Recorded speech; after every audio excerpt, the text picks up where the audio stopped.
Welcome back on my channel quick learning with ease. I hope आप सभी बहुत अच्छे होंगे और इंटरव्यू की प्रिपरेशन काफ़ी अच्छे से कर रहे होंगे। आज का जो हमारा वीडियो है वो इंटरव्यू सीरीज़ में है चाइल्ड साइकोलॉजी रिलेटेड जो क्वेश्चंस होते हैं सिचुएशनल बेस्ड, कि हम इनका प्रॉपर आंसर किस तरह से करेंगे। तो आज हम वही क्वेश्चन देखेंगे और हम इसी सीरीज़ में रोज़ नए नए क्वेश्चन देखते हुए चलेंगे। तो वीडियो को स्टार्ट करते हैं। जैसा हमारा क्वेश्चन है कि बच्चे की हैंडराइटिंग कैसे सुधारेंगे आप। तो देखिए, बच्चे की जब हमको हैंडराइटिंग सुधारनी है तो इस चीज़ के दौरान हमको काफ़ी चीज़ें दिमाग में रखनी होंगी। सबसे पहला क्या है, बच्चे की हैंडराइटिंग ख़राब क्यों होती है? क्योंकि बच्चा सही से पेंसिल को होल्ड नहीं करता या फिर वो प्रॉपर टूल ही नहीं लेता। कुछ बच्चे पेन से लिखना शुरू करते हैं, पेन से लिखने लग जाते हैं, या फिर हम क्या करते हैं, उन्हें प्रॉपर एक टूल मतलब प्रॉपर शार्प पेंसिल ना होना। तो ये सारी क्या है, कमियां हैं जो कि बच्चे की हैंडराइटिंग को ख़राब कर सकती हैं। तो सबसे पहले हमको क्या है, बच्चे को सही टूल देना है, सही पेंसिल देनी है, शार्प करके देनी है पेंसिल, और उसे ढंग से होल्ड करना सिखाना है। बहुत बच्चे गलत तरीके से होल्ड करते हैं। बच्चे को सही पोस्चर में बैठा कर लिखवाएं। पोस्चर भी बहुत ज़्यादा इंपॉर्टेंट होता है। अगर आप लेट के लिख रहे हैं, अगर आप प्रॉपर टेबल कुर्सी पे नहीं बैठे हैं, या फिर आप इस तरह बैठे हैं कि आपकी मतलब आप जिस चीज़ पे बैठे हैं वो चीज़ ऊंची है, जो लिखने वाली चीज़ है वो ज़्यादा नीची है, तो क्या है वहाँ पे क्या होगा, आपकी जो राइटिंग है वो अच्छी नहीं बनेगी। तो सबसे पहले क्या है, बच्चे को सही पोस्चर में बैठना सिखाएं और सही तरह से उसे बैठ के लिखना सिखाएं। फिर क्या है, 3 लाइनर कॉपीज़ पे लिखवाएं। तो देखिए, जब आप इंग्लिश की प्रैक्टिस करा रहे हैं तो ऐसा नहीं कि आप हिंदी की कॉपी में उसे इंग्लिश बनाना सिखा रहे हैं, इंग्लिश किस तरह से लिखते हैं, इंग्लिश के वर्ड वो सिखा रहे हैं। आपको ध्यान रखना है कि आप 3 लाइनर जो कॉपी आती है इंग्लिश की, आप उसी का यूज़ करें, उसी में बच्चे को लिखना सिखाएं। फिर क्या है, छोटे छोटे वर्ड्स लिखने को दें। छोटे छोटे वर्ड्स का मीनिंग यहाँ पे ये ऐसा नहीं कि बच्चे की हैंडराइटिंग सुधरवानी है तो हमने क्या किया कि पूरा एक पेज लिखने को दे दिया या फिर बड़े बड़े सेंटेंस लिखने को दे दिए। तो ऐसा नहीं करना है। उसे छोटे छोटे वर्ड्स पे पहले क्या करानी है, प्रैक्टिस करानी है। जैसे बच्चे को सिंपल क्या है, एप्पल लिखने को देना है तो बच्चा इतना लिखेगा। फिर नेक्स्ट वर्ड उसे ऑरेंज देना है तो बच्चा इस तरह लिखेगा। तो इस तरह से उसको प्रैक्टिस करानी है। ओके, बड़े बड़े सेंटेंस नहीं देने हैं। नेक्स्ट क्या करना है, नेक्स्ट हैंडराइटिंग बुक पर प्रैक्टिस करवाएं। तो जो हैंडराइटिंग बुक्स आती हैं आपने देखी होंगी, बच्चे डॉट डॉट करके लिखा होता है, बच्चे उस पर पेंसिल घुमाते हैं। तो इस तरह से क्या है, उनके जो वर्ड्स होते हैं उनकी जो शेप होती है वो भी प्रॉपर आने लगती है और बच्चों की जो राइटिंग है वो भी सुधरती है।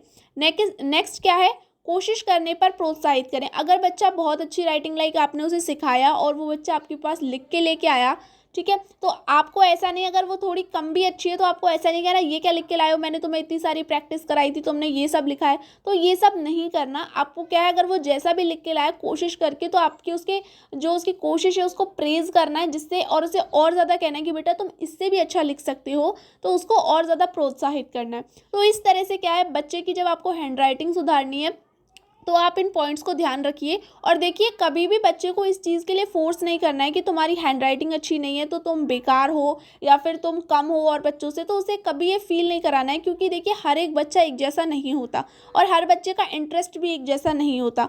कोई बच्चा मानिए म्यूज़िक में बहुत अच्छा होता है, कोई बच्चा खेलने में बहुत अच्छा होता है, कोई बच्चा याद करने में बहुत अच्छा होता है तो उसकी राइटिंग अच्छी नहीं होती, कोई बच्चा लिखने में बहुत अच्छा होता है। तो सब हर किसी की अलग अलग क्वालिटीज़ होती हैं। बस आपको थोड़ा इम्प्रूवमेंट करना है। ज़बरदस्ती ऐसा नहीं सोचना है कि नहीं इसकी तो मुझे बहुत सुपर राइटिंग करनी है तो आप उसे मार रहे हैं, पीट रहे हैं, आप सिर्फ राइटिंग पे ध्यान दे रहे हैं, तो ऐसा नहीं करना है। बच्चे के हर एरिया पे ध्यान देना है। अगर वो किसी और चीज़ में अच्छा है तो उसे वहाँ पे प्रेज़ करें। अगर उसकी राइटिंग बहुत ज़्यादा ख़राब है तो उससे इम्प्रूव करने की कोशिश करें। ऐसा नहीं कि उसे बहुत अच्छी कर्सिव राइटिंग ही हमको लिखना सिखानी है, अगर वो नहीं आती तो वो बच्चा बेकार है, तो ऐसा नहीं करना है।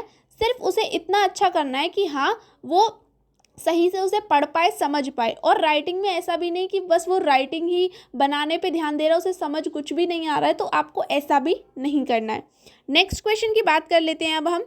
नेक्स्ट क्वेश्चन है, बच्चे को बचपन से ही अंग्रेजी बोलना कैसे सिखाएं। तो देखो, बच्चे को बचपन से ही अंग्रेजी हो या हिंदी हो या कोई भी लैंग्वेज हो, अगर हमको सिखानी है तो सबसे ज़्यादा लैंग्वेज में इंपॉर्टेंट रोल होता है आपका एनवायरनमेंट का।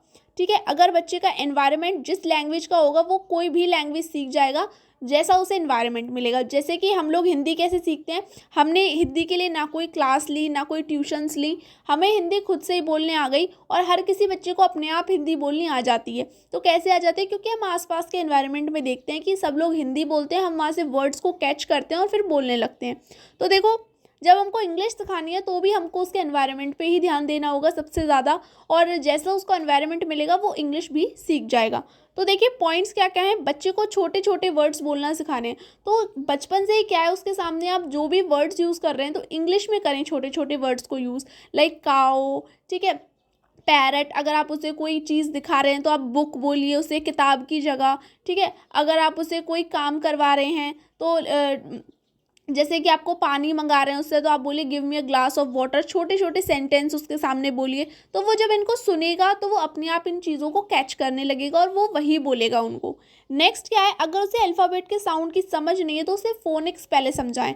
तो देखिए कुछ कुछ बच्चे नहीं बोल पाते, सबसे पहले उनको अल्फ़ाबेट की समझ होनी चाहिए, और अल्फ़ाबेट की समझ होने के बाद उनको फोनिक्स की समझ होनी चाहिए कि किस वर्ड को किस तरह बोलना है, ठीक है। अगर उनको नहीं है वो समझ, तो देखिए बहुत सारी क्या होती हैं ऐसे ऐप्स भी हैं जिसमें क्या है बच्चे को बोलना सिखाया जाता है कि जैसे इस CH को हम क्या बोलेंगे, च बोलेंगे, ठीक है।